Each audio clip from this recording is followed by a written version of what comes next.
اعوذ باللہ من الشیطان الرجیم بسم اللہ الرحمن الرحیم۔ اور سامعین، میرے دوستوں، بہنوں اور بھائیوں، سب لوگوں کو السلام علیکم ورحمۃ اللہ وبرکاتہ۔ آج کی ہماری ویڈیو کا ٹاپک ہے ناخنوں کی بیماریاں، اور ناخنوں میں جو تدری یا پاؤں پہ جو تدری ہوتی ہے جس کی وجہ سے یہ پرابلمز ہوتی ہیں، اور اس کے علاوہ یہ بھی بتاؤں گا کہ اس کی بیماری کیوں لگتی ہے اور اس کا علاج بھی الحمدللہ آپ کو طب نبوی سے بتاؤں گا۔ ویڈیو کی طرف بڑھنے سے پہلے آپ میرے چینل کو سبسکرائب کر دیں اور گھنٹی کے بیل کو پریس کر دیں تاکہ میری نئے آنے والی ویڈیو سب سے پہلے آپ کو ملے۔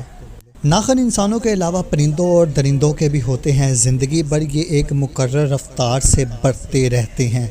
جیسا کہ ہاتھوں کی انگلیوں کے ناخن ہر 3 ماہ میں 1 سینٹی میٹر بڑھتے ہیں، جبکہ پیروں کے ناخن 1 سینٹی میٹر بڑھنے میں 9 سے 24 ماہ لگا دیتے ہیں۔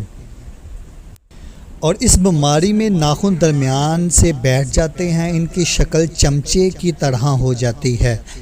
چمچے کی طرح یہ ناخن بڑے بڑے ہوتے ہیں، معمولی چوٹ لگنے سے ٹوٹ جاتے ہیں۔ عام طور پر یہ کیفیت ان مریضوں میں ہوتی ہے جن کے جسم میں خون کی کمی زیادہ ہو جاتی ہے۔ خاص طور پر یہ خوراک میں فولاد نہ ہونے کی وجہ سے ناخنوں میں گھڑے پڑ جاتے ہیں، لیکن ساتھ میں جسم کے دوسرے اعضاء میں بھی خون کی کمی سے پیدا ہونے والی علامات بھی دیکھنے میں آتی ہیں۔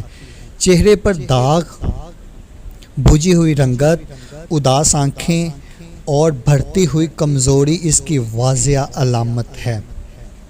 اور اگر کوئی شخص غذا میں فولاد والے عناصر مثلاً گوشت، سیب، انار، سبزیاں شامل نہ ہوں، مطلب کہ جس میں یہ پرابلم ہو، تو یہ چیزیں بہت کم وہ یوز کرے۔ پنجاب میں ضرورت سے زیادہ دودھ پینے کا رواج ہے۔ ایسے لوگوں کی کمی نہیں جو رات کو کھانا کھانے کی بجائے دودھ پی کر سو جاتے ہیں۔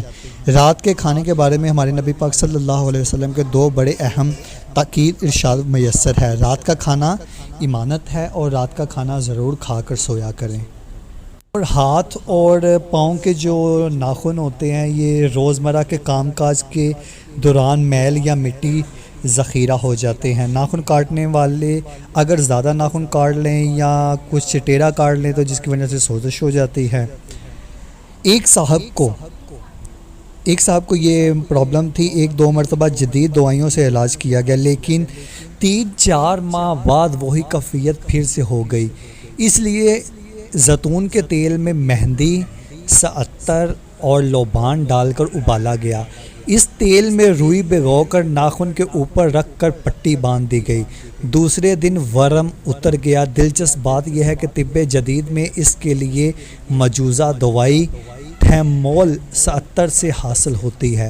اندرونی طور پر دوائی دیے بغیر شدید تکلیف 5 دن میں ٹھیک ہوگی، ورنہ پیپ پڑ جانے کی صورت میں اس سے چیڑ کر نکالنے کی ضرورت پڑ جاتی۔